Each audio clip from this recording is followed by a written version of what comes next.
Australia जैसी team से series जीतना 22 साल के बाद।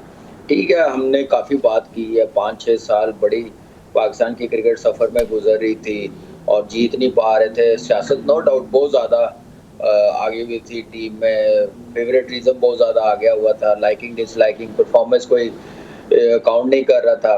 तो ये सारी चीज़ों की वजह से पाकिस्तान की क्रिकेट अच्छी नहीं खेली जा रही थी। आप देखें कि रिजवान को कप्तान बनाया, उससे पहले पाकिस्तान क्रिकेट बोर्ड को मैं समझता हूँ कि चेयरमैन साहब जब से आए थे कुछ अच्छे फैसले नहीं हो रहे थे, क्रिकेट अच्छी नहीं खेली जा रही थी।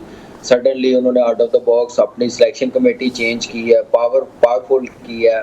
उन्होंने डिसीजन लिए इंग्लैंड के खिलाफ जैसे टेस्ट सीरीज हम लोग जीते हैं, मैचेस जीते हैं। आप देखें कि माइंडसेट सिर्फ चेंज करने की ज़रूरत थी। तो फुल क्रेडिट देना चाहिए पाकिस्तान क्रिकेट बोर्ड को भी, जिन्होंने ऐसे डिसीजन लिए हैं और उसके बाद प्लेयर्स का जो माइंडसेट है वो चेंज की है। आप देखें कि ये प्यार से नहीं सुना जा रहा था, इन चीज़ों को समझा जा रहा था। सख्ती की है तो चीज़ें बेहतर हुई हैं। तो ये पहले कर लेते तो शायद हम लोग और अच्छा कर लेते। 4-5 साल हमने पाकिस्तान में क्रिकेट कोई जीती नहीं है, कोई सीरीज नहीं जीते। अभी आप देखें कि 1 महीने में हम लोगों को 2 बड़ी टीमों से हम लोग सीरीज जीत गए हैं। तो कामरान साहब, सख्ती क्यों जरूरी है और इनको सजा क्यों नहीं दी जा सकती? देखिए पूरी टीम का मोरल डाउन था, अब बहुत बेहतर हो गया। देखिए सजा किसने देनी है? हमारी मैनेजमेंट ने देनी है ना। अगर वो समझते हैं तो सामने बैठ के कह रहे हैं कि हम यूनिटी के साथ नहीं खेले हैं, हमारे में क्या नाम है इत्तेफाक नहीं था, तो ये किसने नोटिस लेना? पाकिस्तान क्रिकेट बोर्ड ने लेना, चेयरमैन साहब ने लेना। अगर वही आके कहें, वही सपोर्ट करें तो फिर कभी बेहतर नहीं हो सकेंगे। तो मेरे ख्याल से ये चीज़ें अब साफ नज़र आ गई हैं कि सिर्फ हमने जीतना, सोशल मीडिया के फैंस को खुश नहीं करना, हमने ओवरऑल ग्लोबली अपने फैंस को खुश करना जीत के साथ, अच्छी क्रिकेट खेल के। तो यही वजह कि देखें कि आपने जो सवाल किया, डेफिनेटली ये पाकिस्तान क्रिकेट बोर्ड इस पे सोचेगा। आने वाले टाइम पे ऐसा कोई कॉम्प्रोमाइज ना किया जाए। प्योरिटी हमारी यही होनी चाहिए कि हमने पाकिस्तान को जितवाना। अच्छा, इसमें स्ट्रैटेजी किस हद तक मैटर करती है कामरान साहब? हमने ये देखा कि इंग्लैंड के खिलाफ जो फतह हासिल हुई वहां पे स्ट्रैटेजी और थी, वहां स्पिनर्स को खिलाया गया, ऑस्ट्रेलिया में फास्ट बॉलर्स को खिलवाया गया।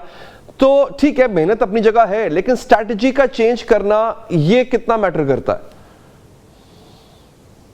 देखिए बिल्कुल ऐसे ही है जैसे आपने पहले इंग्लैंड के खिलाफ जीते हैं सीरीज। आप देखें उससे पहले पाकिस्तान में हम लोग कोई 4.25 साल कोई सीरीज नहीं जीते, बांग्लादेश जैसी टीम से नहीं जीते, क्योंकि हम लोग अपनी स्ट्रेंथ पे खेल ही नहीं रहे थे। हम अपनी कंडीशन को अच्छे तरीके से यूज कर नहीं रहे थे, क्योंकि हम अपनी कंडीशन के ऑपोजिट खेल रहे थे, गलत करने जा रहे थे, अपनी कंडीशन को गलत साबित करने जा रहे थे, जिसकी वजह से जीत नहीं पा रहे थे। फिर बोलूंगा कि एज अ टीम नहीं खेल रहे थे, पर्सनल माइलस्टोन थे उसके लिए खेल रहे थे। अब जो टीम है और आज से 4-5 साल से जब ये खेलते हुए आ रहे हैं, उस वक्त ज़मीन आसमान का फ़र्क है जैसे खेल रहे हैं। आप स्पिनर्स को नहीं खिला रहे, अपने मुल्क में 4-4 फास्ट बॉलर्स खिला रहे हैं। आप एक तरफ कह रहे हैं कि अब हमारे पास टैलेंट नहीं है, हमारे पास स्पिनर्स नहीं है। अब कौन जवाब देगा इन चीज़ों का, इस स्टेटमेंट का? आप वो वहाँ पे बैठे हुए हैं जहाँ पे आपने पाकिस्तान की क्रिकेट को लीड करना, लेके जाना। आपके माइंड में ये है कि हमारे पास स्पिनर्स नहीं है, हमारे पास बैकअप प्लेयर्स नहीं है। सब कुछ है इस पाकिस्तान के पास, हर चीज़ मौजूद है, टैलेंट है, हर चीज़ है, लेकिन उसको परखना कैसे है, यूज़ कैसे करना है, अपॉर्चुनिटी कैसे बनानी है उनके लिए, उनको चांसेस कब देने हैं। डोमेस्टिक क्रिकेट किस लिए है? उनके परफॉर्मरों को आप खिलाएंगे, बैकअप प्लेयर्स नहीं बनाएंगे तो आप टीम कभी नहीं बना सकेंगे, कभी जीत नहीं सकेंगे। ये चीज़ें हैं। आज आप फास्ट बॉलिंग आप देखें, हम टेस्ट सीरीज जीती, स्पिनर्स ने जितवाई है। हमें ये वनडे सीरीज जितवाई है, 26 विकेटें फास्ट बॉलरों ने ली हैं। ऑस्ट्रेलिया जैसी टीम को हमने अपने करीब नहीं लगने दिया। उस टीम को के जो वर्ल्ड चैंपियन बने हैं वो टीम जीती है वहां जाके, जो कभी 22 साल के बाद जीत रही है। क्यों जीते हैं? ये सारे डिसीजन अच्छे लिए गए हैं, कोई माइंडसेट चेंज किया गया, कोई अप्रोच बेहतर बताई गई है। अच्छा कामरान साहब, खिलाड़ियों के मिजाज को समझना भी बहुत जरूरी है, कंडीशंस को समझना भी बहुत जरूरी है। आपको लगता है कि फॉरेन कोचेस जब आते थे तो वो ये सब कुछ समझने से कासिर रहते थे? आकिब जावेद ने कहा ना कि आप स्पिनर पिचेस बनाएं तो देखिएगा इंग्लैंड हारेगा, और फिर ऐसा हुआ। देखिए इसमें कोई रॉकेट साइंस तो है नहीं है कि हम लोग पाकिस्तान में खेल रहे हैं तो बाहर से बंदा कह रहा है टर्निंग ट्रैक बनाए। क्या पास में सबको पता नहीं है? इस मैनेजमेंट को भी पता है, क्योंकि टर्निंग ट्रैक के लिए फिर आपको टफ क्रिकेट मिलती है, आपके बैटर्स को इम्तिहान में डालती है, रन्स कैसे करने हैं। ये सारी चीज़ें उस वक़्त माइंडसेट में नहीं थे, उस वक़्त यही थे कि हाईवे टाइप पिचेस बनाई जाए जिस पे हम लोग रन्स कर सकें, अपना नाम बना सकें, जगह अपनी सीमेंट कर सकें, जिसकी वजह से नुकसान पाकिस्तान की क्रिकेट को हो रहा था। उससे आपके स्पिनर भी स्ट्रगल करते हुए नज़र आ रहे थे, फास्ट बॉलर भी स्ट्रगल करते हुए नज़र आ रहे थे, जिसकी वजह से आप देखिए परफॉर्मेंस बहुत ही एवरेज हमारी हो रही थी पाकिस्तान टीम की। जहाँ तक फॉरेनर कोचेस की बात है, अपने कोचेस की बात है, सर कोचेस कोई भी हो, अभी भी तो हमारा फॉरेनर था, जेसन गिलेस्पी था ना कोच। वहाँ पे उसने टीम को जो प्लान दिए हैं, जो प्लेयरों ने इम्प्लीमेंट किए हैं, परफॉर्मेंस करके दिखाई है, सारी चीज़ें देखें ऐसे होती है। एक अच्छी मैच्योरिटी और प्रोफेशनल मैनेजमेंट हो, प्लेयर्स को समझा जाए कि प्लेयर्स यहाँ पे खेलने आए हुए हैं, ना कि टाइम पास करने के लिए आए हैं, ना कि सिर्फ अपने लिए खेलने के लिए आए हुए हैं, पाकिस्तान को प्रेजेंट कर रहे हैं तो उसके लिए खेलना पड़ता है।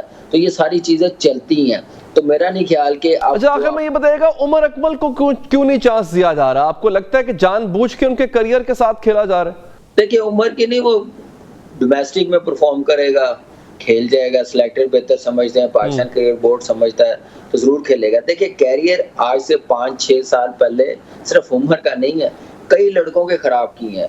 यहाँ पे यासर शाह को टेस्ट मैच में किस बेस पे निकाला गया, आपने फवाद आलम को किस बेस पे निकाला, कई नाम है, अहमद शहजाद, कितने लड़के हैं, अहमद शहजाद को क्यों निकाला गया।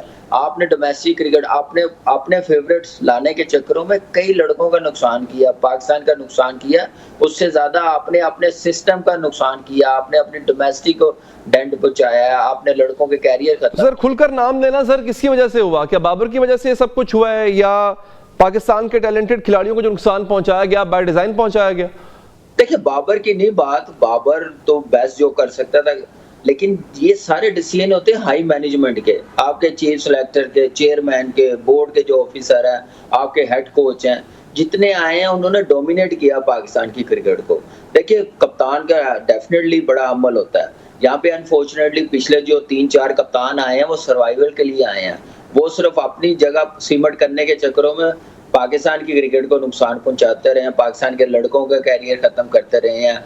अब उनको समझ नहीं आती, अभी भी तो है ना, अभी भी तो जीते हैं ना। आप ये देखें खुल के, सिर्फ बाबर का कसूर नहीं आप कह सकते, ओवरऑल आप सिस्टम का कसूर कह सकते हैं।